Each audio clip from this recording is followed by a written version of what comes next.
Live from the LJPCBM studios from Savannah, Georgia. It is time for LJPCBM Friday. And now, here's the stars of the show, Link Shepard, Benny Moon, and Remix Clone.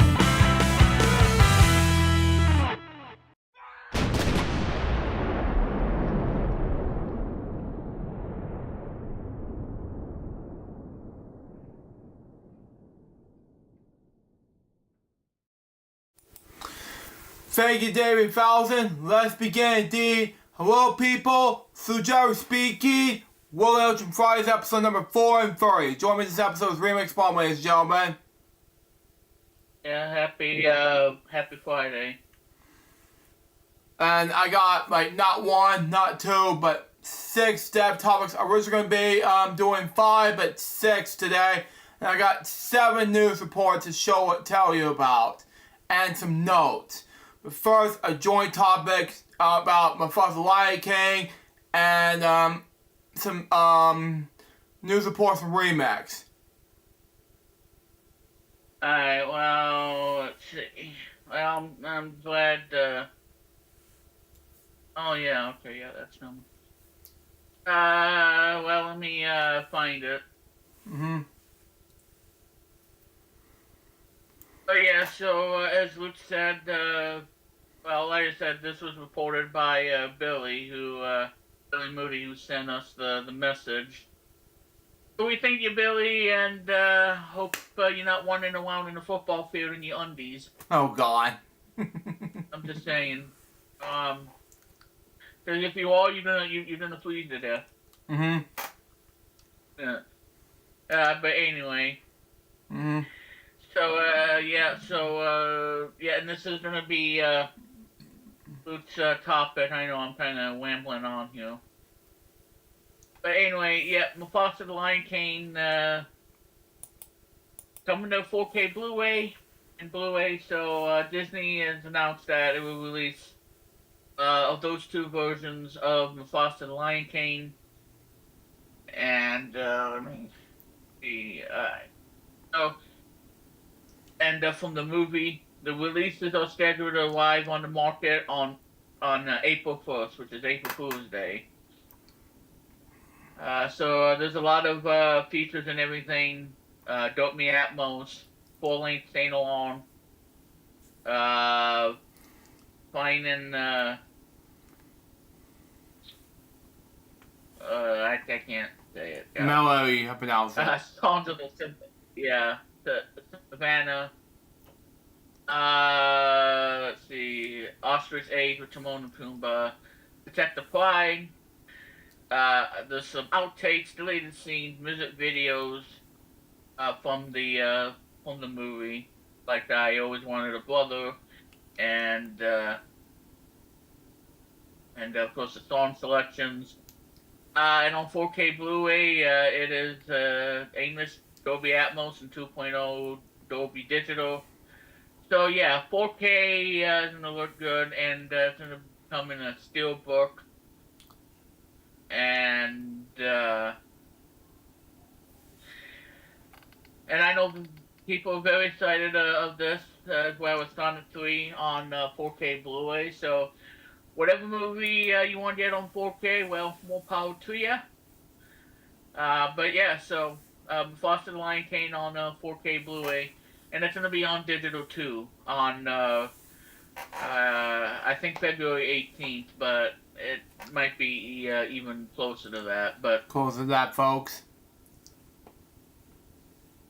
So anyway, Luke, go ahead and talk about the film and your plans to see the film. Well, I'm planning on going to see it tomorrow, as I was originally going to do it last Wednesday, but as I'm going to mention it earlier, my mom had a meeting on that same day, but we're going to go see it tomorrow at 1:45 p.m. at the theater nearby. So, as mentioned earlier, because at the AMC theaters, they have it available by Tuesday. Not sure when by Tuesday, but it's gonna be jam packed Looking forward to see it Saturday, but it's going to be very exciting. So, the first Lion King live action movie I saw in theaters on launch day. Very excited about it, but the second one, Mufasa Lion King, it's going to be a jam-packed. Let me tell you this right now. It's going to be just like Sonic the Hedgehog 3. I know people are saying Mufasa Lion King it's going to be a flop, but to me, bits and pieces are it. But it will be something very exciting to be shown to the audience. We'll see what happens. Remix? Well, and the thing is, IGN give Mufasa an 8 out of 10. Yeah. Oh, they give Sonic the Hedgehog 3 a middle finger 6 out of 10. Wow. Yeah, just a middle finger with a 6 out of 10. And they give Mufasa an 8. So obviously IGN doesn't like Sonic 3, but yet they like Mufasa. Yeah, there's something wrong with this picture, folks, because I don't even know what IGN's even thinking in terms of reviews. I tell you, IGN has been going downhill ever since, and them giving Sonic 3 a 6 out of 10 is a huge slap in the face. Slap in the face. To everybody. While Rotten Tomatoes is at like 86-87%, and it's certified fresh, and the whole audience love it too. So what does that tell you? You know, in terms of IGN giving the movie a 6, and then Rotten Tomatoes with an 86-87. So are you gonna agree with IGN with 6 out of 10, or are you gonna totally agree with Rotten Tomatoes and certified fresh? 100%. You can be the judge of that. You can be the judge of that, folks. Yeah. Slap in the face for IGN. Yeah, 6 out of 10. It's just a joke. It's just a joke, folks. And apparently, the people at IGN did not really like the movie. Wow. Yeah.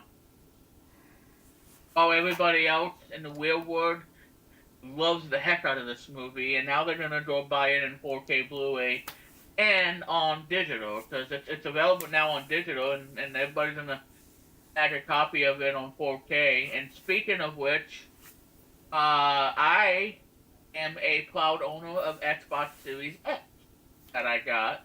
Yeah. For my 36th birthday. Yeah. And that has a 4K Blu-ray disc and whatnot. But here's the thing: if you want to watch a Blu-ray movie, you gotta go onto the Microsoft Store. Yeah. You gotta find and download the Blu-ray app. And once you download it, then you can watch Blu-ray movies. So if you try to pop in a Blu-ray movie, it ain't gonna work. It ain't gonna work, no. If you watch this, Trevor, it's gonna Jack, Addison's for you. But anyway. Well, it's gonna ask for the app. Yes. Now on the PS5, if you pop in a 4K Blu-ray player, it shows up on the menu, and then you can watch it and then you can watch it instantly, and you don't have to go and find the app. It's all built in on the PS5, so you just take the 4K Blu-ray disc, and then the movie shows up, and then you just press the X button, and then it would take you to the movie, and you don't have to do anything extra. Yeah. So I think that's where the Xbox Series X kind of fails in that category. Yeah. Because I didn't buy it for watching 4K Blu-ray movies. Because I'll use the PS5 day and night of 4K Blu-ray.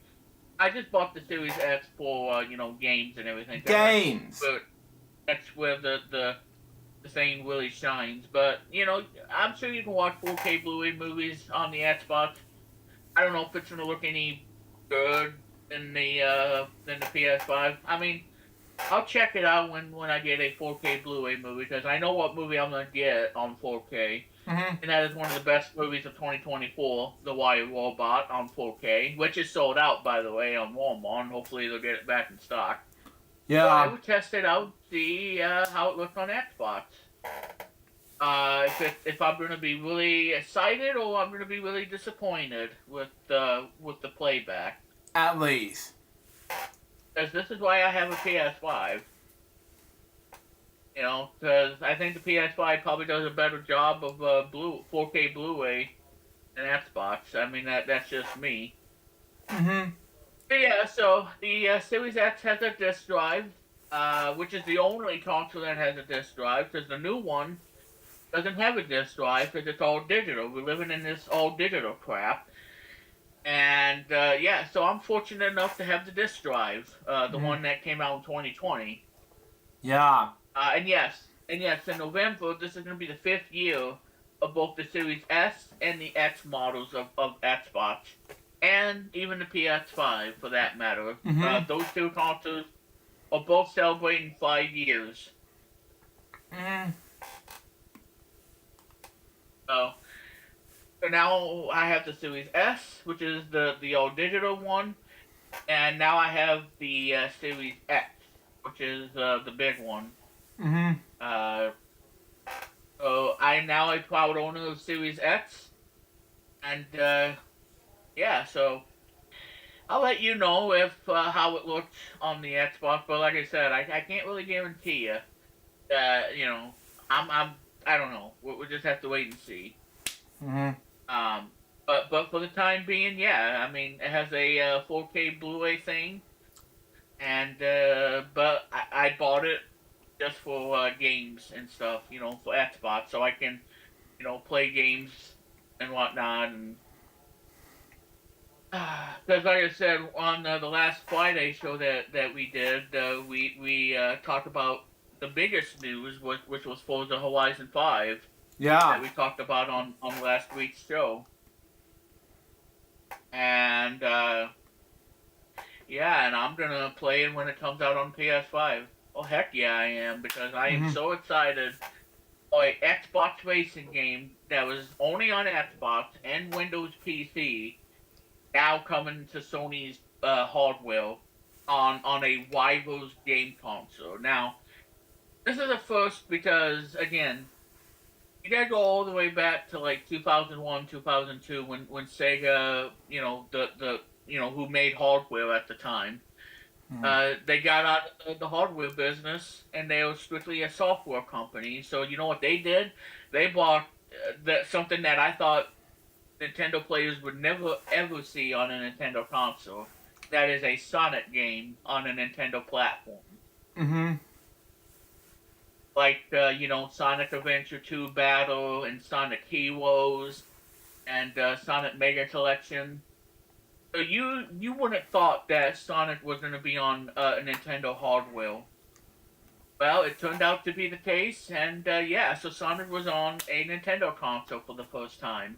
Sorry, uh, folks. on the uh, on the Nintendo GameCube. That was like 2002, 2003. Wow. Now you look at today in 2025, Microsoft's Xbox Game Studios is releasing a game for Sony's PlayStation. Wow. So like I said, you have Sega with Sonic on the Nintendo platform, especially the GameCube, and now we got Forza coming to PS5. Mm-hmm. So and I thought I would never see the light of day of seeing a Forza Horizon game on a Sony platform, Wow. because I thought that this was totally, us dubbed and all that stuff. We would never see that game on PS5 because it's an Xbox game. Well, apparently, came true, and it's official from the official website of Forza's website for racing games.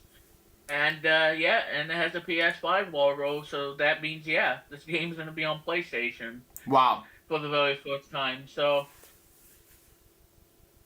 but yeah, I mean, again, you have to go back to 2000s, 2002, 2003.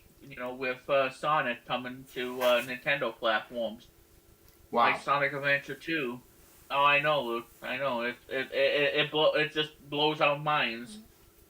That you could only play Sonic game on the Sega hardware Mm. until they got out. They got out of the hardware business. Yeah. With the Dreamcast, Mm-hmm. which was 2001 when it was discontinued. Wow. And then after, yeah, you saw games on other platforms. So Mm-hmm. So it's very nice, to have a Sonic game on a Nintendo hardware. I mean, I know that many gamers kind of peed their pants when they saw Sonic on a Nintendo machine, Yeah. Mhm. you know, and that was pretty awesome back in the day. And now, we're seeing it with what Xbox is doing. Bringing a new game to Sony's console. 'Cause, again, that's something you have never seen or heard before, like an Xbox game. Especially on the new Nintendo Switch that's coming out. Mhm. Because apparently Xbox is gonna bring some of its games over to the Nintendo Switch too. Mhm. And so you see, uh, Xbox is being more like Nintendo, especially with the GameCube back in the day. Yeah. And now Microsoft. I think Microsoft is the Sega, as we know it. Having a company called Xbox Game Studios to Mhm. bring some of their titles to other platforms. Mhm. But like I said, I can easily talk about this and whatnot, but we gotta. Luke has a lot of more stuff that he has to go over. Yes. Um. So anyway, um. But what I do want to say is, come join me this Sunday, everybody. I know everybody's gonna be watching the Super Bowl. I won't be watching, but Luke will, and his dad and everything. Because his But on birthday Sunday is night, probably Sunday, which is very important. Be looking well, for it, and then yeah, I will obviously. be going home with the party thing after that is over. But anyway. Well, anyway, this Sunday night at 8 p.m. on Remix Plum TV Twitch channel, I will be streaming Wheel of Fortune on Xbox because I have a Series X, and I can play it on either the S or the X model. And I will do a live stream of it for you all. And I will promise you there'll be no funny joke of the whole edible flower thing, because No, not. I'm gonna just do the stream like I want to do, and try to make sure that you people can take me seriously instead of trashing me with all this dirty talk. That you sound stupid and you need to quit doing YouTube because you don't know what the heck you're talking about, kind of Yeah. attitude. Because I was And mentioned earlier my reaction video of your dirty talk, people's dirty talk thing, and I was just thinking, what is going on? I'm like, it just drives me nuts, when I made this reaction well, video. well, they probably wanted me to grow up Like, and stop jeez. entertaining people and entertaining my subscribers. Well, first off, I'm not doing it for you, and if you're not a subscriber to my YouTube channel, well then, what's the point of saying mean things about me in the video just because I don't know what an edible flower is Yeah, until then? So now yeah, I know, I and know what people it are still is. quiet and belly aching that I have any idea or have any clue, because I was, kind of dumb and all that crap, and that's Yeah, why I had to disable the comment because it was just taking it way too far, and I yeah, don't want to put up with YouTube people who don't find it entertaining or yeah. watchable. And I have to criticize this too when I did my reaction video and I type it in correctly. It's candy. And people hated that. To all 21 people dislike it. And I give it a thumbs up for your Yeah. entertainment. Like, how? Well, well, I'm just gonna make sure there be none of that because you know, that way you guys can enjoy the video instead of just giving me the middle finger. Like, oh, yeah, thank you. And before I say anything and dev topics and all, let me say one thing and we'll get to our dev topics. I That's was. all I have. So. It's just it has to be done, but I talked about this during my reaction video of this whole criticism thing, and I says too, but I did this rant before, but it's to the 21 dislikes, and this needs to stop, really. And I want to talk, and I thank you all for my 1,780 plus subscribers. Near close to 1,790 plus subscribers. My main channel. Speaking of subscribers, and my second channel has about 1,860 plus subs. So anyways, moving on. My first. And I wanted to confirm that it is February 18th, so I was right. February 18th is when Mufasa comes to digital. Yeah. So that's what it said. February 18th. Thank you. Alright, well, go ahead, Lou. I'm done. Thank you. My first step topic has to do with John Irwin. Born John Lee Irwin. He was an American voice actor, best known for voicing He-Man, Reggae Monte, and and Morris the Cat. He was born on December 5th, 1946 in Cambridge, Massachusetts. He was voiced He-Man in Filmation Productions and He-Man and the Masters of the Universe. And She-Ra, the Prince of Power. They ran from 1983 to 1986. Due to extreme costs coming from Filmation, guys' voice actors were small. Producer Lou Schreiber, some of that, and performed the bulk of the characters' voices. Irwin was the voice of Henchman character Beastman, and was an association to do the voice of other supporting characters as well, such as Wobster and Wildman. Some of that. Anyway. While Jerry recognizes his work on He-Man, Irwin was many years of voice acting in this credit. He called the voice of Reggae, Metal, and Filmation's Archie cartoons, and provided voice of a medical production ranging from television advertising for live-action movies since the 1960s. He called the 1995 movie Babe initial voices. Anyway, he was the voice of Morris the Cat from Not Alive's Cat food and several television commercials. From 1959 to 1965, he started as Tay in the television western Rawhide. In 1989, his voice was heard in radio newscaster Back in the Future Part 2. The football announcer in 2000 Disney movie Remember the Titans. He also did small spot roles in various Hanna-Barbera episodes from different shows, such as Hanna-Barbera's animated series The Thing and others, going uncredited. His final casting role was He-Man in the Fairy Guy episode. Harmon has moved away from California by 2010.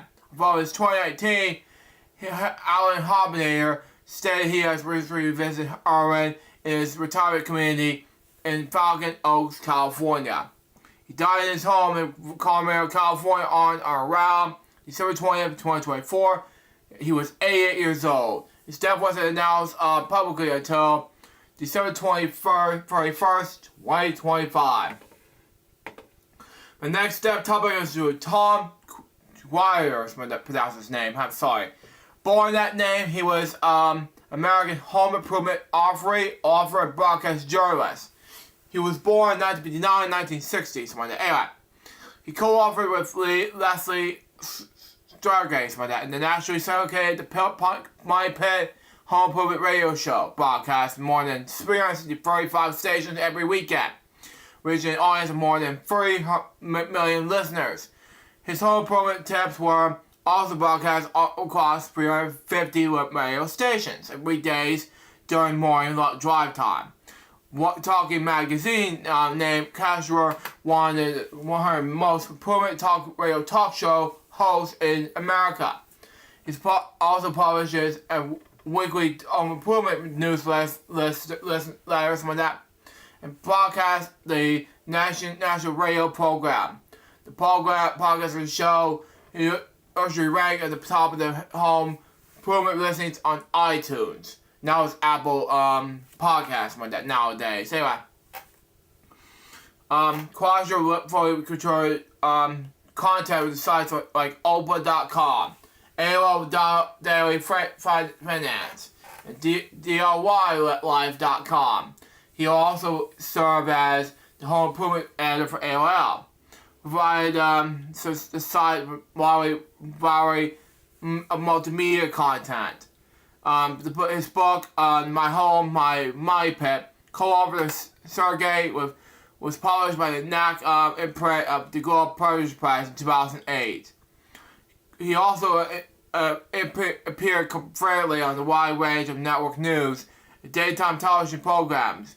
He is offered quote as a home improvement expert in major publications like the New York Times, USA Today, and CNN.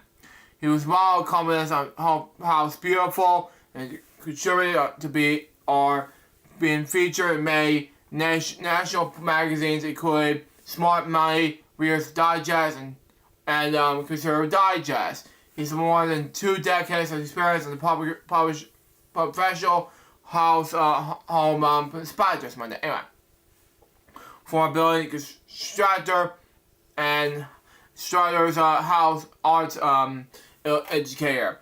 He was appointed by former New Jersey Governor Christine Todd Whitman to the state's first regulatory authority for the licensing of professional home inspectors, who he chaired for several years.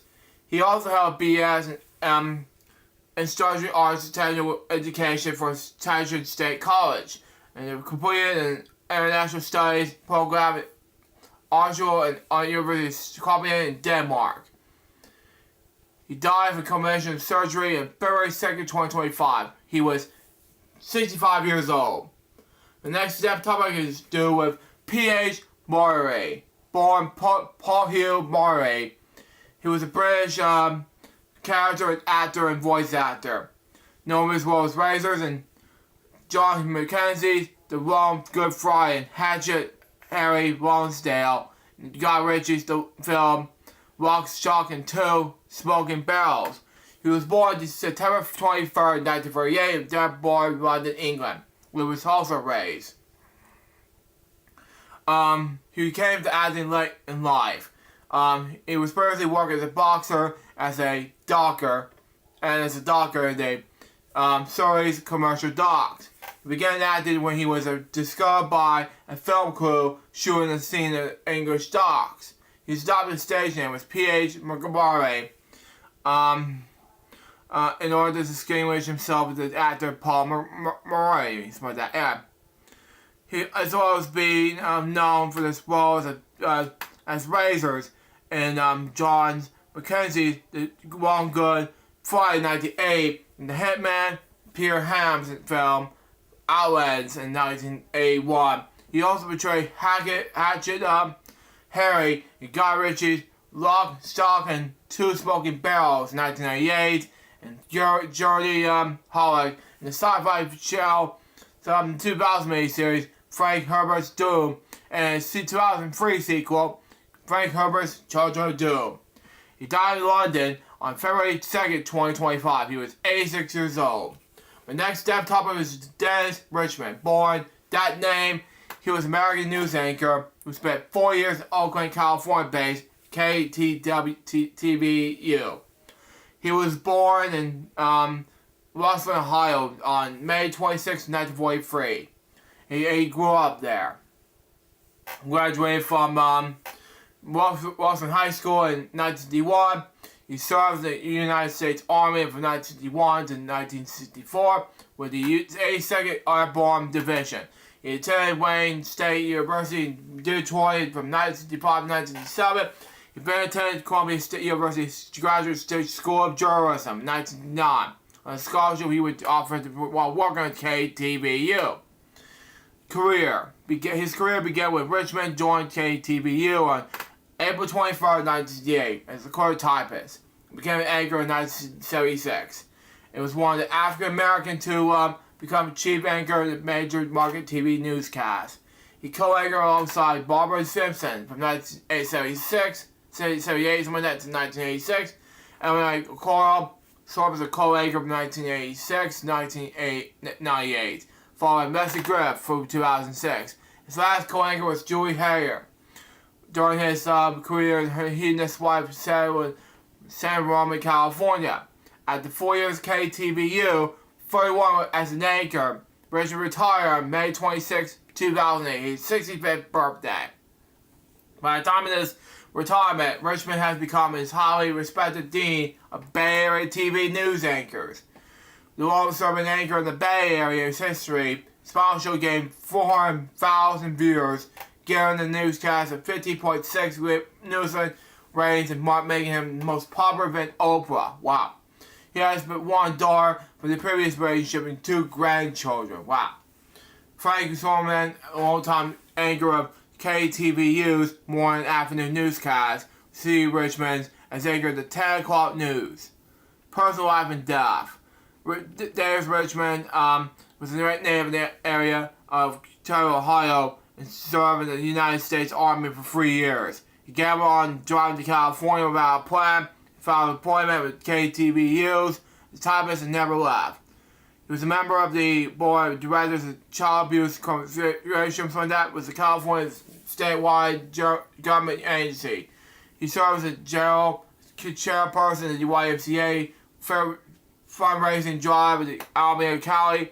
He also served as the Oakland Mayor's Blue Ribbon Committee to save high school sports. During Richard's years as news anchor, his wife operated a beauty salon. Richmond was living in Grasbury, California, when he died on February 5th, 2025. He was 81 years old. Former co-anchor Julie Hayer shared on the new newscast, where he suffered a heart attack in the 4 weeks before. His awards began with this. Richmond won several awards, including Harmon Award of Oakland, the highest honor given in that city, the Black Media Common Journalism of the Year Award. Richmond has also received an award of designation at Richmond High School as a distinguished graduate. Wow. Okay.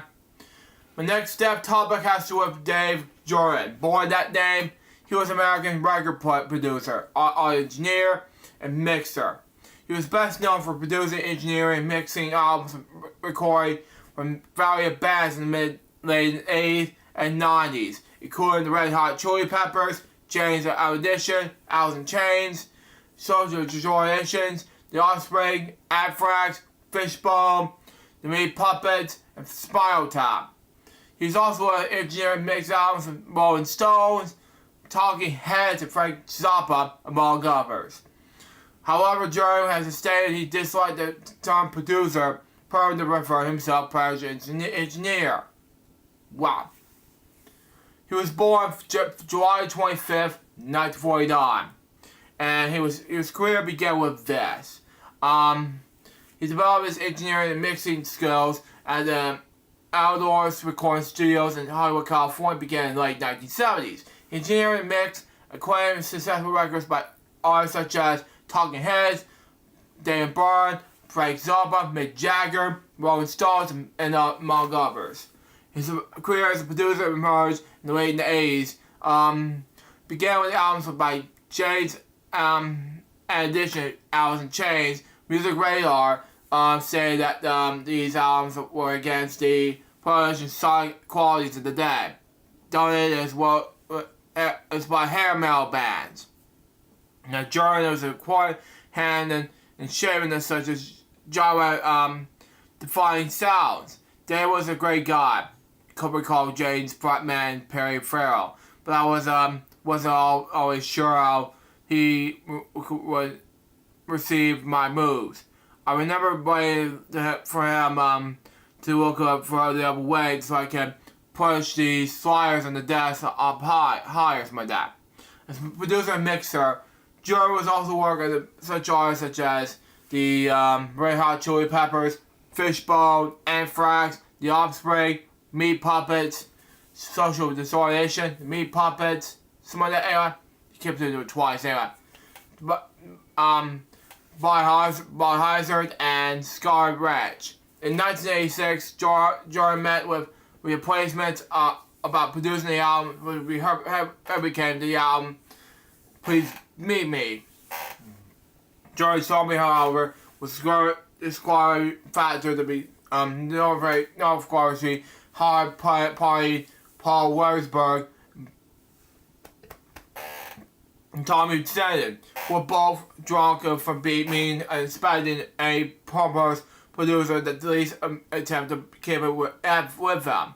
Despite being banned very recent firing Simpsons Brother Bob, some of that era, for modern drug and alcohol abuse. Joe was also eventually offered to produce Megadeth's 1990 album Rest in Peace.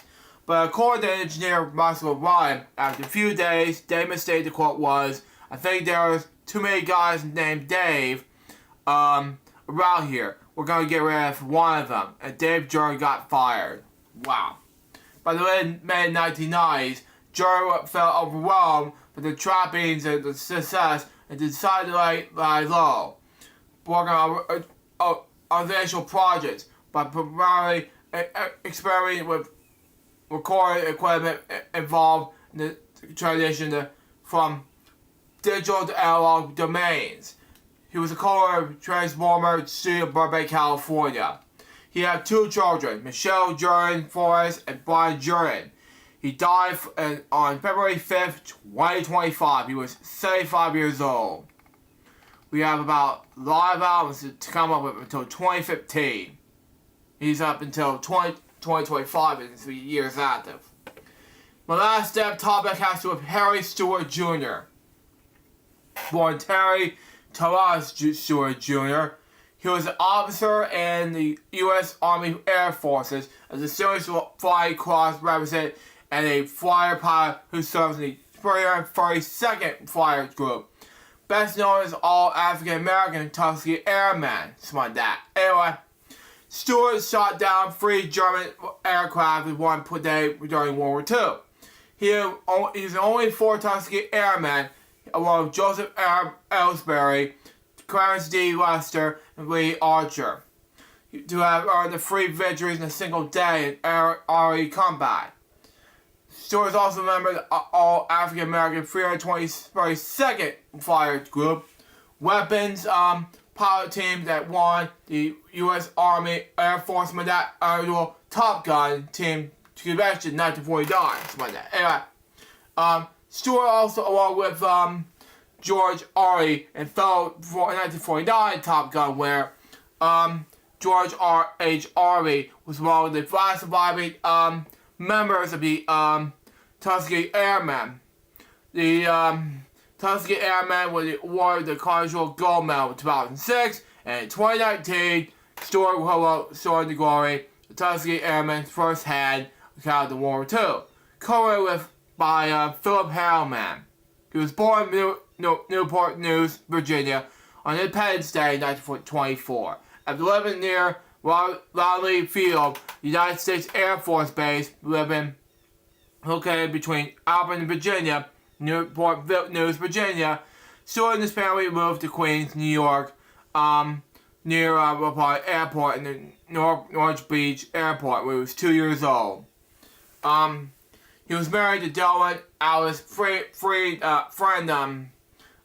Stewart, 1926, October 14th to November 5th, 2025. The sister of fellow Tuskegee Airman Robert Fred, to her death in the age of 89. They have 1 daughter, Lori Carly Stewart. Military career at the age of 18. Stewart volunteered the United States Army Air Forces, taking the passing cadet exam. On June 27, 1944, Stewart completed cadet pilot trade, receiving his wings and graduating the Tuskegee Airmen Class 44 FSC Southwest. Stewart learned to fly before he was learned how to drive an automobile. After completing combat and fire training at Warborough Army Airfield in Warborough, South Carolina, Stewart was assigned to the 15th Air Force and nearly Waterbury Air AB, something like that. The 332nd Fires Group, 302nd Fire Squadron, something like that. And then under the Salmon, the 302nd Fire Squadron, in March 6, 1945, Stewart was transferred to 301st Fire Squadron, something like that. For the remainder of the war, during the trade, Stewart was part of the train dogfight sequence of strange P-47 chambered in the airspace. Representing the challenge, Stewart was brought to the mock dogfight against a pilot who released herself as a flaming right-handed member of the Women Air Force Service Pilots, or WASPs for short. After being shipped to France, Stewart and his fellow pilots sailed from Marseille to Portugal on board the Luxembourg cruise liner Dawn. Stewart flew 43 bombers and expert missions to the 15th Air Force to targets throughout Eastern Europe. On Easter Sunday, April 1st, 1945, he shot down 3 enemy German Wolf 90s during the B-24 bomber escort missions near Linz. Anyway, for the defeat, he was awarded the Distinguished Flying Cross. During the mission, his friend and squadron mate Walter May was shot down. Wow.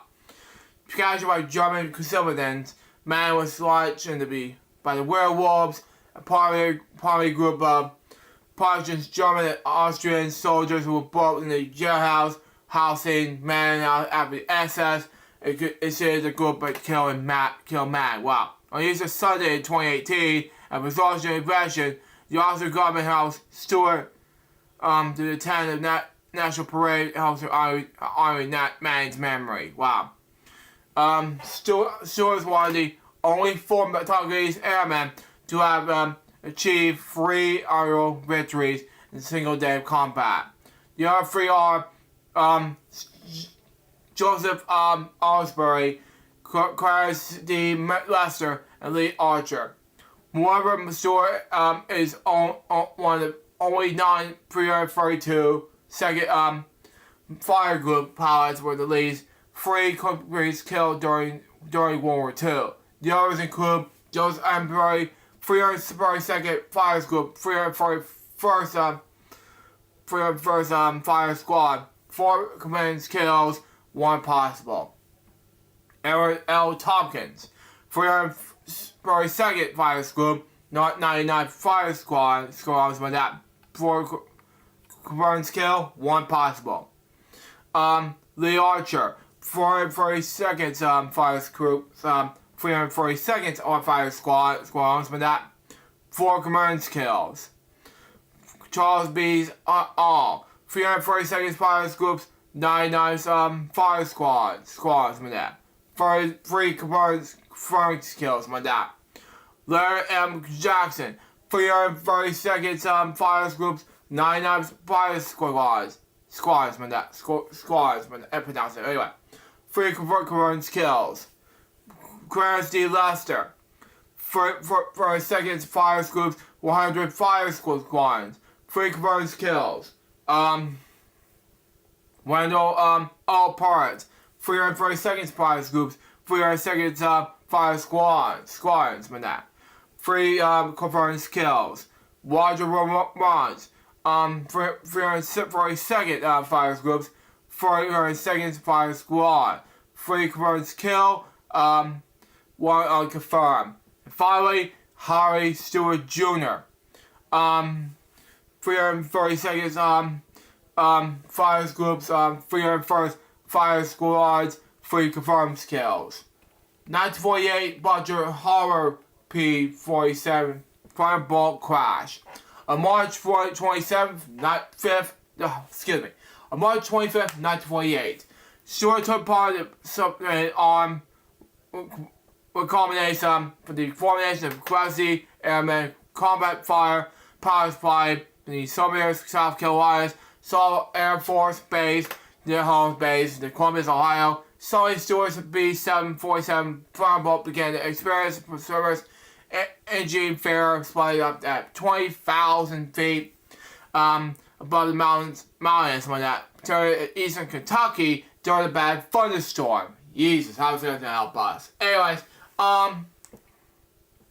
Fairbowl crashed in his aircraft into the side mountain of his death.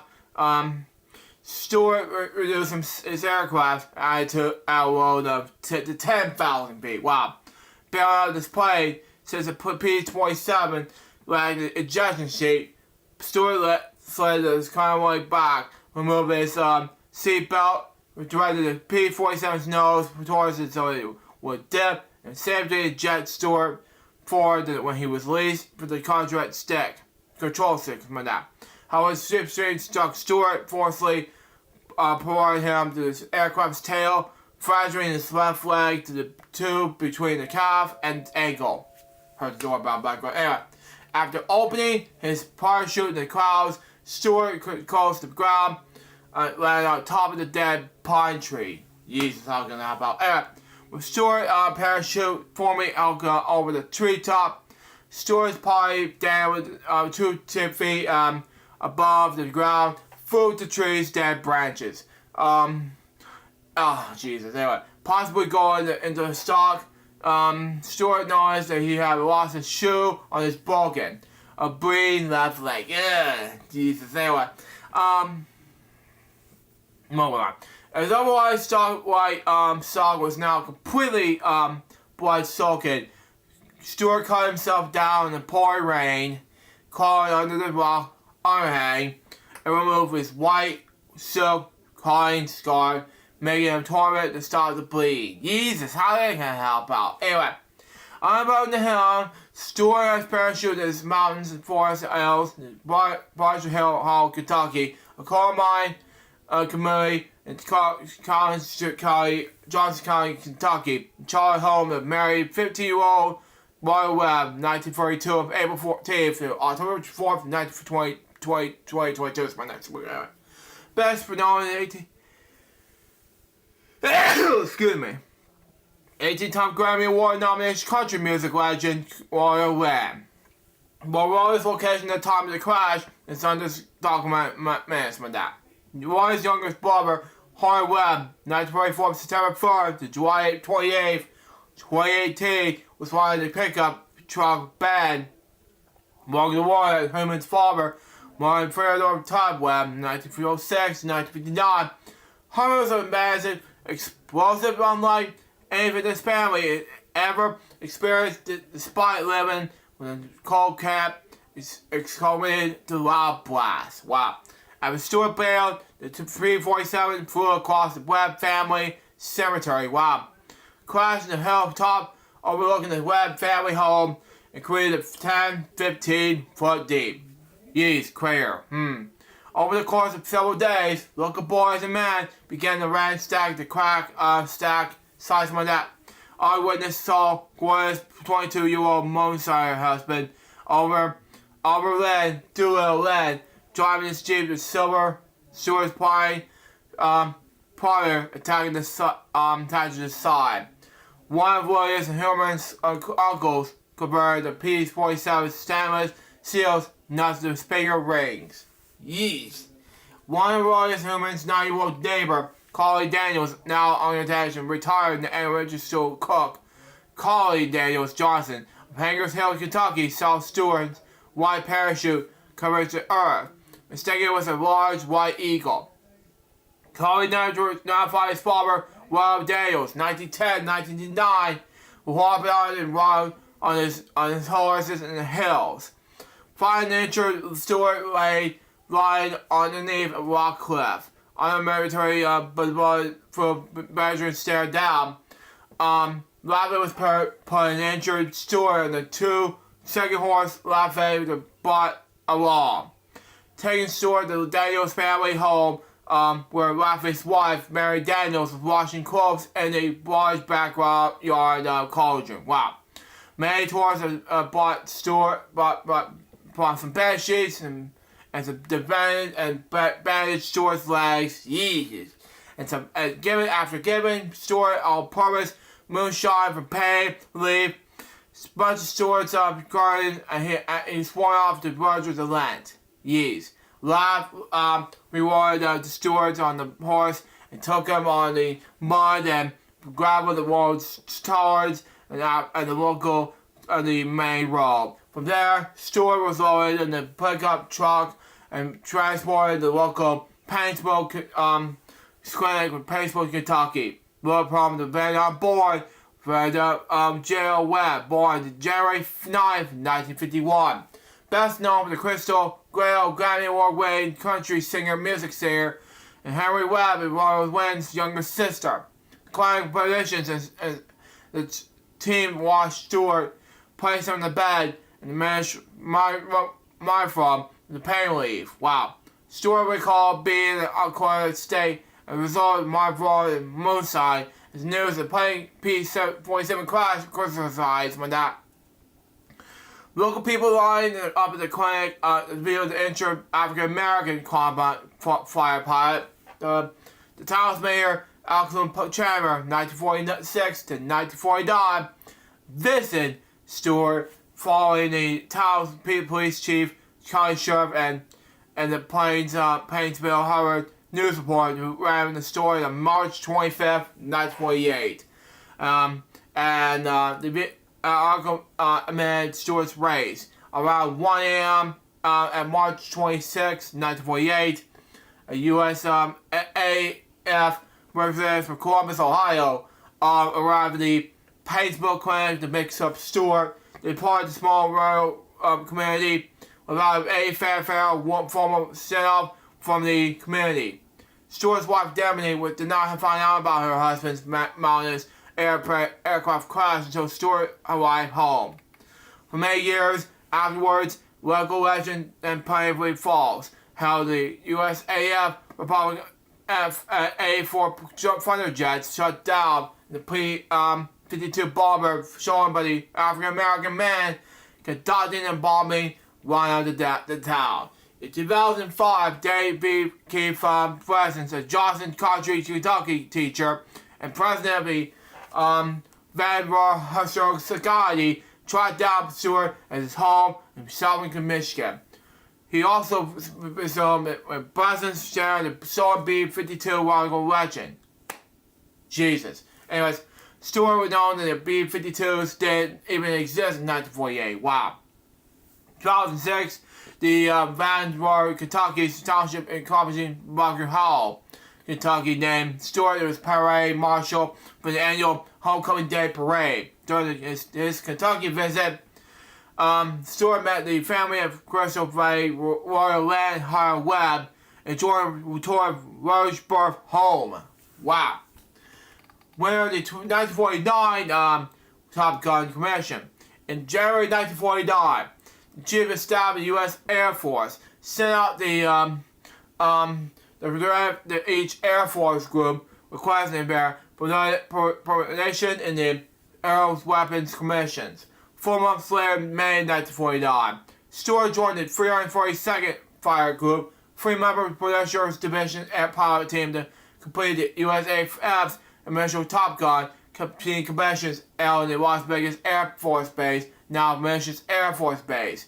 Anyways, the commission 10-day event, commissions promised supplies 6 events. Aerial gunnery at 20,000 feet, aerial gunnery at 12,000 feet, dive bombing, skip bombing, rugging, firing, and panel strafing. His team was left from the start to finish.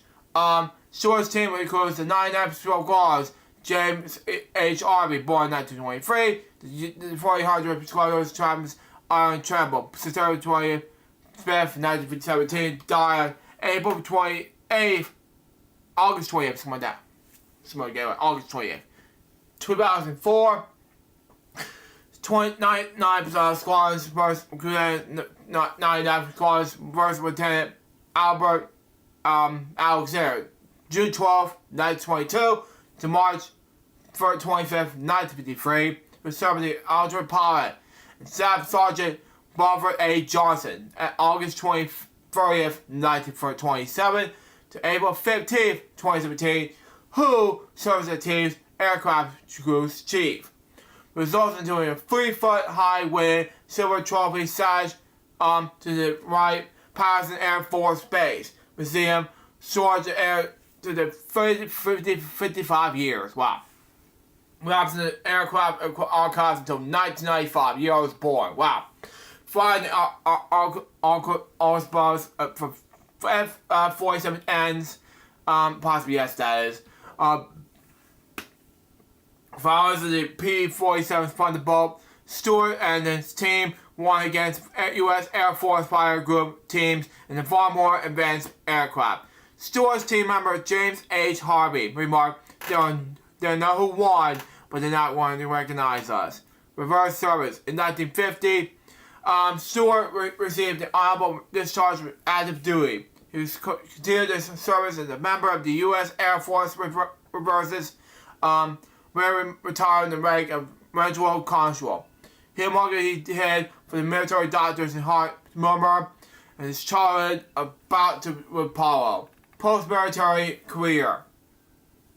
At return from World War II, Stewart worked as a baggage man for the train depots for that. He also applied to become a pilot in the commercial airline industry.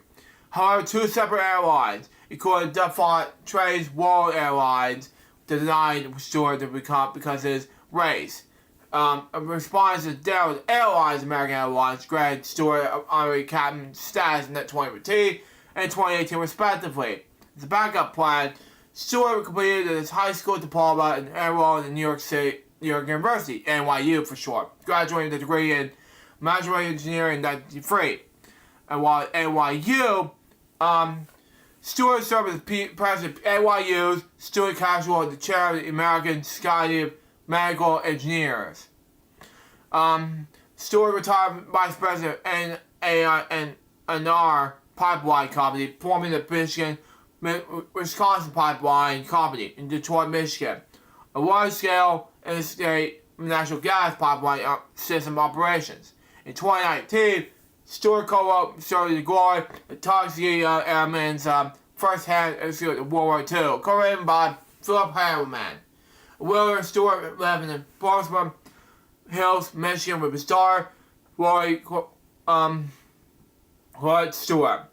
He turned 100 on Independence Day 2024 and died in Bloomsburg Hills on February 2nd, 2025. He was 100 years old. Wow. Now we have a moment of silence special in regards to not one. Oh, Andrew's a Mountain's peanut butter popper? Oh, God. It says a peanut popcorn popper. Oh, jeez. Oh, man. We're going to have a moment of silence special because it's not one, not two, but 6 step topics right now.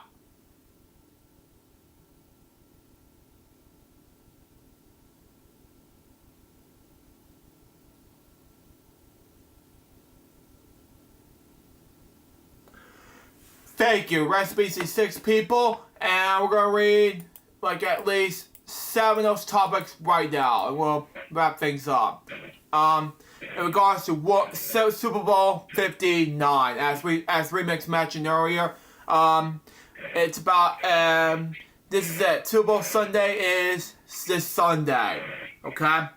And it's not coming to American. Just a reminder, folks. Just a reminder, don't choke on your chicken wing when you watch the Super Bowl. Wow. Oh, man. Remix Film Studios and we're one. There you go. There you go, folks. Don't choke on your chicken wing on Super Bowl Sunday. We don't want you choking to death on who's going to win this year's Super Bowl. Wow. And if you choke, then you're going to miss. Back to you, Lou. Thank you, Remix. Now, Super Bowl 59 is the American Football Championship game of the National Football League, NFL for short, 24 season, something like that. Anyway, this game is scheduled to begin at 6:30 p.m. Eastern Standard Time, on February 9th, 2025, at Caesars Superdome in New Orleans, Louisiana. A rematch of Super Bowl 58, 57, 2 years prior. The game will be played between American Football Conference, AFC for short, champion and 2-time defending Super Bowl champion, the Kansas City Chiefs, and National Football Conference, AFC for short, champion, the Philadelphia Eagles. The 8th Super Bowl played at the Superdome, the 11th overall played the New Orleans. The most recent play the New Orleans was Super Bowl 48 in 2013. Held the same venue. The game will be played and televised in the United States by Fox and streamed on Tubi. Wow. Now, I'm going to read the whole background, but this is going to... Let's read the broadcasting right now. Anyways, it will rise on television, on the schedule to be televised on Fox, in English. Broadcasters Kevin Burhart and Tom Brady, Alex Andrews, Tom Gregory, and Mike Mike Party called the game. It will be the second Super Bowl with broadcast of an 11-year NFL television contract. Anyways, it's part of a 4-year rotation between CBS, Fox, NBC, and ABC, ESPN. On October 14, 2024, it was announced that both Fox, The Press, and Telemundo will air separate Spanish language speeds in the game for the first time. Wow. Across nations leading up to the game, the Fox series Kitchen Nightmares began airing special role to the Super Bowl 59 episodes in January 2025. Its first half of the 9th season will focus on the restaurants in New Orleans and feature guest appearances by NFL players and personalities. During Super Bowl weekend, Fox scheduled broadcast television areas on Fox Sports 1's studio lineup on the Friday prior to the game. About that. Anyways, going first. Here's another thing, Luke. What is that? Here's another thing. Gordon Ramsay's gonna drop the biggest F-bomb on Kitchen Nightmares. He's gonna say, what the, it's like, are you out of your mind? He's gonna drop a lot of F-bombs on Kitchen Nightmares. It's like, what the heck are you? Are you some kind of a fit? You're a nasty prick. Wow. Anyway. What's Gordon Ramsay for you, baby? Anyways, including first things first and her with Colin Cowhurst. Anyway, during this pre-game show on Super Bowl Sunday, Fox ran an interview with President Donald Trump, conducted by Fox News anchor Brett Breyer, pursuing the tradition of Super Bowl professional interviews that have been put on hold during Joe Biden's administration. Trump will be the first sitting president to attend the Super Bowl. The season 3 premiere of Fox game show, The 4, will be aired the following the game. Advertising. In August 2024, prior to the beginning of the 2024 NFL regular season, Fox announced that we had sold out most of the available advertising slots with Super Bowl 59. Wow. The first 30-second ad slots were priced at $70 million each. The sale included the main event anniversary and the initial slots typically reversed back by the network. But in January 2025, some advertisers, including State Farm Insurance, yeah, I'm not a huge fan of State Farm, sorry. Anyway, numerous Liberty. Anyways, we're doing advertisers. Liberty. Yeah, shut up, Liberty. Anyway. Oh, come on! Anyway, withdrew as advertisers, signed and expected commanders as emerged with the 2025 California wildfires. This is while Fox 2 would sell these ad slots at higher rate.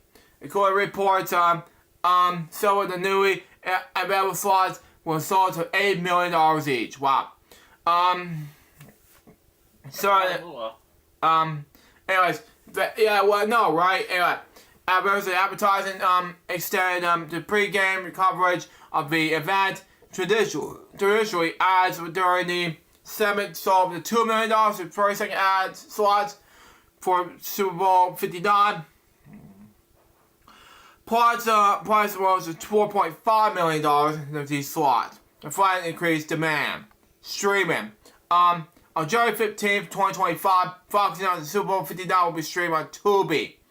Fox Corporation's free ad-supported streaming television, FAST for short, platform. The first time this returns to the game in free internet television, by paywall or television TV elsewhere.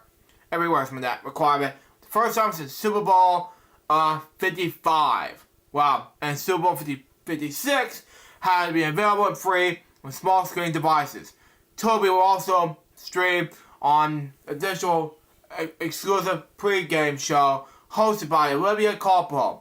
Toby red carpet on Super Bowl 56, 59, which is also focused on pop culture topics related to the game. Anyways, the game will also be available on the NFL's apps. And finally, radio. And this is going to be very interesting, okay? West One Runs holds the national radio rights to the game with Kevin Harlan, Kurt Warner, Warren Ogren, and Gene Sorrell on the call. Now, that's all for that topic. Now let's move on to this news for Jimmy Neutron fans. And this is something I really want to discuss. And I was branched out with Jimmy Neutron years ago, but I have to focus on it now. Okay? Okay? This is where we're going to be honest. Okay? Across the Nickelodeon movie might be planning a revival 24 years later. Okay? Jimmy Neutron Boy Genius might be coming back for screens for the new movie. Okay? Why is that? Jimmy Neutron Boy Genius might be coming back with a new sequel movie, calling an update behind the supposed writer behind the new project. Jimmy Neutron Boy Genius was a massive success. With the new Nickelodeon movies, Paramount Pictures was held to release in theaters back in 2001. The feature film was such a hit that later inspired a full CG animated television series released shortly after. The American adventures of Jimmy Neutron Boy Genius was headed up to be one of the most successful Nickelodeon tunes in Nickelodeon's history. Could it be better coming out more soon? Well, we'll see. According to a LinkedIn update, the screenwriter Adam Pollard, inspired by Minions Fanboy X, there is now being the work done on the sequel to Jimmy Neutron Boy Genius from Paramount Animation Nickelodeon movie films. The claim is currently on stable outside the Lincoln Post. Powers has experienced writing for most animated projects such as Box Trolls, Reanimation, My Jim's Partners a Monkey, Faulkner's Home Animation Friends, and more. But it's entirely outside the realm of possibility, though. Will Jimmy Neutron get a sequel? Well, a sequel special reboot sequel is the same villain as a bit recent Fairy Out Paris New Wish revival. Will not be entirely outside of the realm of possibility for a successful franchise like Jimmy Neutron Boy Genius is. Will be a bit of a surprise for this. However, it seemed like lack of the original creative team being involved in the supposed new project. It's not entirely a deal breaker for a sequel or follow-up, as it has been a long time since the Jimmy Neutron movie or television series have been, but it will be starting things off with an odd foot. Jimmy Neutron was such a big hit for Nickelodeon, with that revival sequel seemed to always be kind of on the table. A summoned voiceover star Rob Paulson, who voiced Carl Weezer at the time, yeah, knowing that in an interview with the comic book several years ago as well. I don't think it will be a bad thing at all to reboot Jimmy Neutron. I think it would have one of the those shows would be a lot of people will be still up to see again. It's very good, very smart. That would surprise me. A follow-up great movie, bringing back the franchise characters, will likely be just as successful with both older fans watching nostalgia's new generation of kids handling it the right way. Now, that's all it gets for that topic. How bring back Jimmy Neutron? Well, that's the main question, though. Anyways, at the time of the publication, probably stated, so I don't know that he's currently working on Jimmy Neutron Boy Genius sequel, but Paramount and Nickelodeon have not officially made any announcement in this matter. So make sure you post with a helping dose of speculation until Paramount themselves make an announcement one way or the other. It would certainly be fun to be seeing the franchise make a return to one of the major 2000s shows that are yet to be revived with something new like the car parts.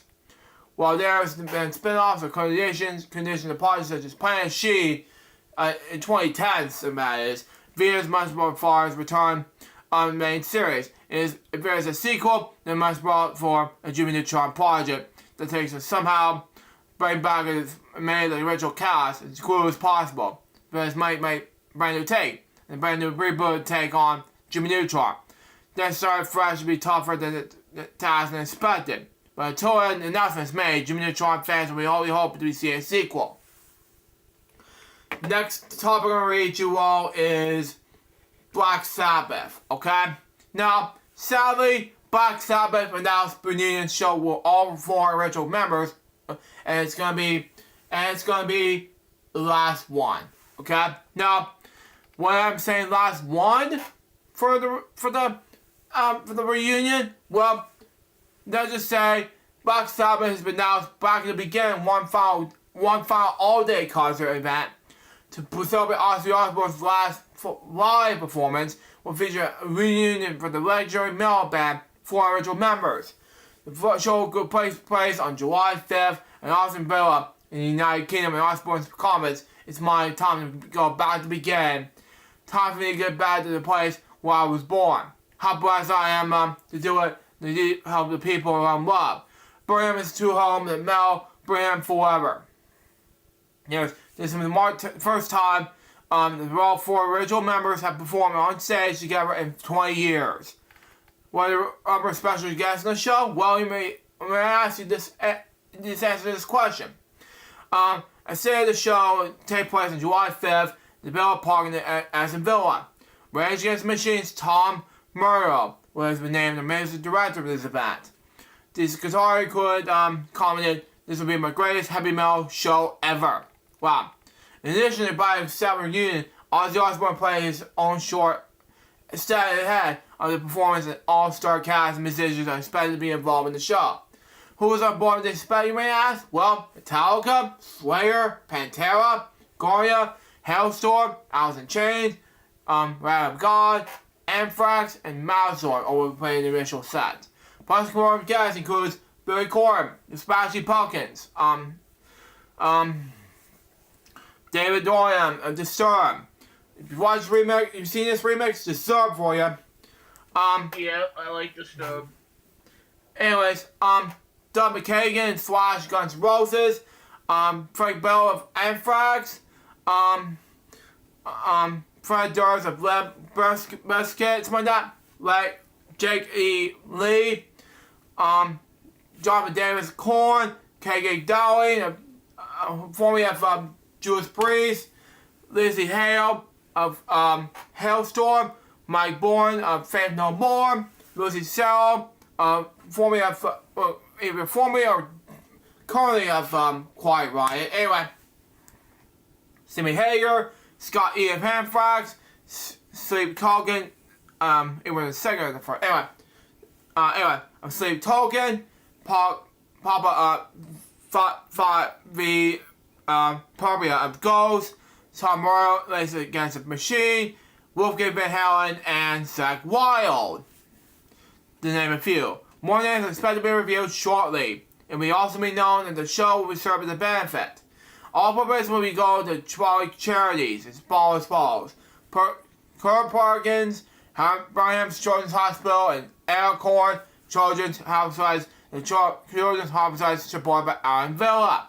Since the announcement live, both Omni and Butler have supported a public statement to the hospital event.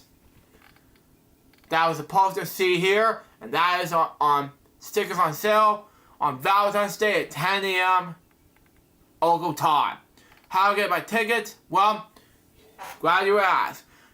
Ticket on sale at 10 a.m. Global Mountain Time, GMT on February 14th at Live Nation UK website. Black Sabbath plus Ozzy Osbourne.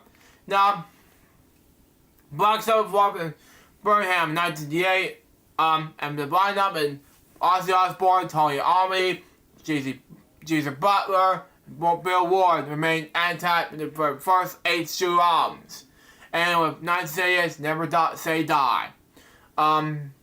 Osbourne exited the successful solo career, with Black Sabbath continued to remain one of the most top bands with a number of lineup changes. Over the years, there have been several reunions. The last was initially announced in 2011, but the contract dispute of drummer Burt Ward led the musician to exit before the group's tour initially decision to record a reunion album. The 13th album arrived in 2013. Barbara handled the drums on the album, while Osbourne alongside solo drummer Tommy Grumson joined the band on the road. Anyways, the band played was supposed to be the final show in 2015, but as Osbourne had dealt with multiple health issues, he decided to return to his concert stage. The session had concluded in recent months have about finding a way to get the original four back on stage together in one final Ozzy show. Now, both Black Sabbath and Ozzy Osbourne solo artists have been inducted into Rock and Roll Hall of Fame. Now, these are the following albums and ranking the worst to best. I'm not going to read them all, but these are 79 tops. Now, as follows. It's going to take forever to read all of it. All of this was 79. So anyway, next time I'm going to read you all is has to do with Ozzy Osbourne. And speaking of Ozzy Osbourne, he's no longer walk ahead of the show. Now, the president. I heard about that. It's sad that this disease is not for him to walk and everything. Yeah, all the legends are slowly fading away because of the disease. Look at Phil Collins. He's on the wheelchair, and he can't do the drums anymore. And now every time he wants to perform a song, he has to do it on the wheelchair because of his failing health and everything. And now Ozzy. Yeah. It's so sad for these. Yeah, exactly. Now, the Prince of Darkness will play his final show in July with Black Sabbath, Metallica, Slayer, Anthrax, Pantera, and more, featuring his high profile bill. Now, I'm going to say this right now. I admit, heavy metal pioneer Ozzy Osbourne with some beer, he can no longer walk and his head towards the final live performance. The 76-year-old man is the mission of the Sirius XM program, Ozzy's Boneyard, where he discussed their fans will be able to expect his Brazil Now Sparrow show. I made it in 2025. I can't walk, but I was thinking over the holidays, but all my complaining, I still, he said, I can maybe mourn that I can't walk. I looked down the road, and there was people that they go half as much as we, and didn't make it. Last Wednesday, Osbourne announced his final live performance, which will take place in hometown in Birmingham, England, on July 5th. The biggest headlines include the decision of Black Sabbath will play their first show since February 2017. The first without the band's original lineup since 2005. Dubbed back in the beginning, the high-profile event will also include performances from Metallica, Slayer, and Anthrax, as well as the likes of Pantera, Brad God, Blazers, Marathon, Alice in Chains, House Story, and recent Grammy Award winners, Gloria. Soloist and former Racing Against the Machine tour guitarist Tom Arroyo, meanwhile, will serve as music director for Back in Began. In a press release, he describes the upcoming gig as said to be the greatest heavy metal show ever. The event is described as a incredible affair with profiles going to tours like the Carl Parkinson's UK charity working to end the disease, which Osbourne was diagnosed in 2019. Speaking of BBC, Osbourne's wife manager Charlotte Osbourne explained that the show was a chance for Osbourne to end a career which had been affected in recent years with numbers of cancellation health issues. He's doing great. He's doing really great, Sharon Osbourne said. She was so excited about this, about being in this guys again and all his friends. He's excited for everyone. Ozzy to have a chance to say goodbye to his friends, his fans, and he feels he's been the no stop. This is his full stop. My next topic has to do with Fortune Fickle, okay? Sony's bid to control of Jeopardy and Wheel of Fortune distributed from CBS, hauled by Judge. Now, I'm shocked that CBS will no longer own the rights to Wheel of Jeopardy anymore, but it's all up to them to decide. Sorry. The two turn to why Veil and be my friend again and send me joy where I'm now in pain. Says a 15th century foreign manuscript of Fortune's Whims. That verse began a little harder than the usual as solely on Thursday morning after the media joined and saw the chorus put the brakes, put on the input full scale, take over the Wheel of Fortune Jeopardy from CBS. Companies have been breached of the contract dispute on October 31st over the CBS more than 4-year-old distributed contract. Created Sony Pictures Television by the soon-to-be David Ellison Globalers for that. Anyway, in the midst of all that, SBT had a game show, Sun and Bray, on Monday that sent CBS when portrays a letter that informed her that Sony had taken back all control of Will and Jeopardy's, including their Sony distribution. The fact is an already tradition of distributing fountains for the shows. On January 27th, 2025, Sony Pictures delivered to CBS the episodes of the shows to air the week of February 3rd to February 9th. The corporation asserted, "We expect CBS to take all necessary steps to ensure that the episodes are properly distributed to broadcasters." Sony Pictures began delivering the episodes of these shows to broadcasters, starting with the episodes that aired the week of February 10th. This is shocking, I know. Falling down terms of like false and appropriate in front of CBS Media Ventures replied. A collaboration by Sony has been claimed to distribute rights is subject to ongoing judicial proceedings, and CBS will be seeking media relief for the up-period cards. All businesses should continue in the annual course. At the time, the company said it was seeking a temporary training order. Today, got it with Los Angeles Superior Court Judge Kevin C. Brazil, sorry for that, issued an order hitting the pause button on the movement by Tokyo Run Sony, retaining the contracts that have been placed since 1982 under the respective umbrellas of CBS and Sony since the late 90s. The CRO is in fact released February 18th, with the quarter's virtual status conference held and scheduled. Among the other agenda items, February 18th airing is intended to set dates for a session of possible permanent restraining order. The judge is very hoping that Sony and CBS can work something out in the next few weeks to settle this dust up for a long court case. On Thursday, following the court victory span, CBS instead took a measuring TCB approach. We're pleased the court issued a temporary restraining order against Sony's unlawful actions. A CBS measure spokesperson told Deadline after the hearing, "We will continue to distribute Wheel of Fortune Jeopardy to our station clients that have been over 4 years. Having taken a blow in the court today, Sony Pictures Television was in much more fighting spirit. Sony Pictures owns, controls, produces, and finds the Jeopardy Wheel of Fortune, while CBS continues superior to line up its commercial obligations.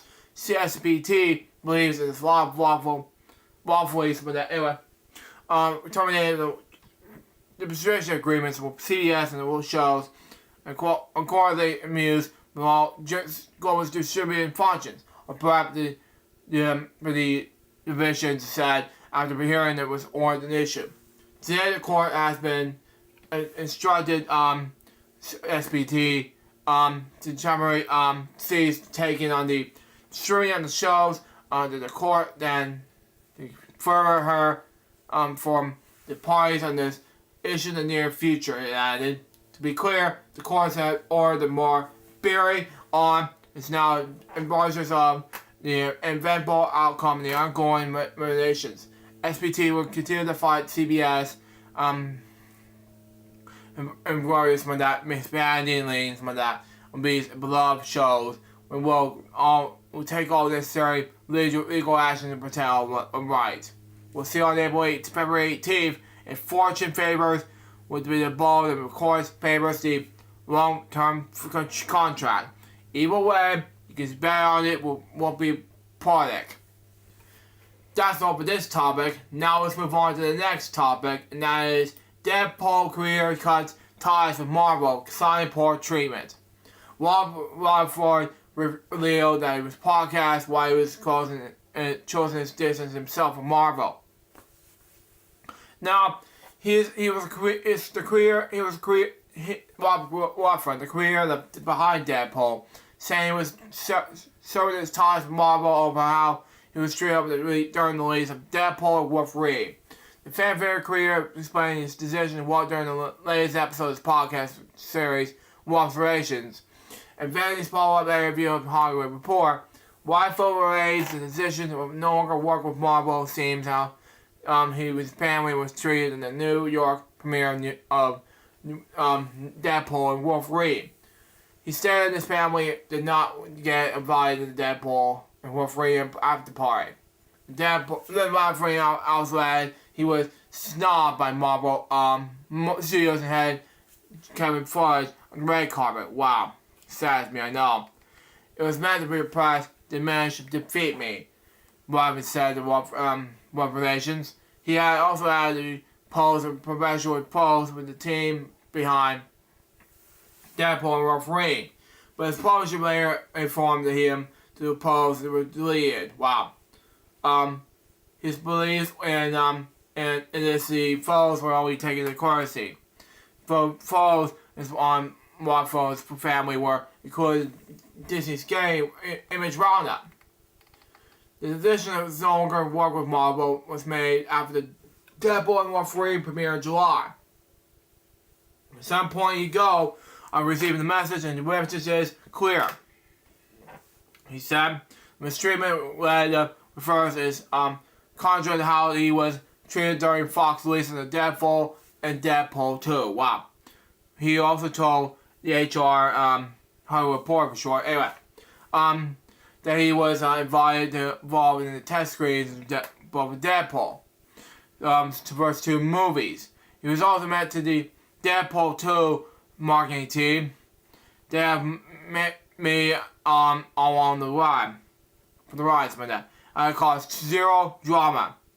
I was happy to be there, he said, and he also stated his opinion on Kevin Feige during his podcast, saying that Kevin Feige did not treat comic book careers well. This is my personal experience. He rarely expressed the Hollywood Report, telling the outlet, do I think he can improve his relationship with comic book careers? Yes. That's all for that topic. Now for one last topic for the day, and that is of course AC/DC. Now, I'm a huge fan of AC/DC, to be honest with you, and that it will be the last one for the day. AC/DC announced 2025 European Summer Tour, okay? He has announced a string of European concert dates. The summer month part of a power-out track. The first day is scheduled to June 26th in Prague, Republic, for the band will make stops Germany, Poland, Italy, and more. We're having the tour at Augsburg, Scotland, August 21st. Playlist of days reviewed below. Tickets for most shows will be available on starting February 7th. Wow. ACDC's other touring plans. Prior to performing in Europe, ACDC will also tour in North America, for the first time doing so in nearly a decade. The last time they played in North America was in 2023, as part of the Power Trip Festival in New York, California. The Power Trip track was include 13 stadium shows beginning April 10th in Minnesota, including May 28th in Cleveland, Ohio. The current ACDC lineup consists of Brian Johnson, Angus Young, Stevie Young, Matt Long, and Chris Kennedy. Now, I'm not going to play this. That's a big no, so that's just me. Now, this is a lineup between the ACC European Tour days in 2025. June 26th, Polish Czech Republic and Airport Lajny. June 30th, Bern, Germany. This is what it's pronounced. Anyway, July 4th, Moscow, Poland. PGA, Norway. July 8th, Germany. This city I cannot pronounce. Sorry, our Airpark. July 12th, Madrid, Spain, in Marquardt Stadium. July 20th, Alba, Italy, in National, and this one, it speaks in Italian, sorry. July 24th, in Italian International in Psalm Festival Grounds.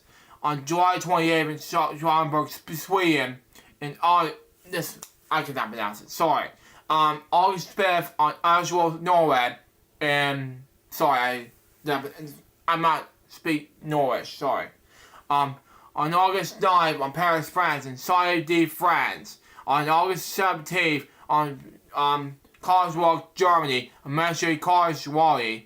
And on August 21st, in Augsburg, Scotland, Minefield Stadium. That's all for this. That's all for the topics for today. Now I'm gonna read the notes and we'll wrap up the show. Let's say February 7th, we got Boring Jokes for episode 51, part 4 of the final part. I might haven't done finishing this up, but anyway. Bedtime Stories episode number 585. I have to read 2 books for the day tonight, and that should be it. And February 8th, we got Boys World Jokes special event. Wheel of Fortune Daily, game number 897. Lunchtime episode 1136. Bedtime Stories 586. And then sneak peek previous episode 10. You can go see Lion King, My Fossil Lion King and Fears. Then February 9th, Crazy Bunch Web Show episode 92. And Wheel of Fortune Daily 98.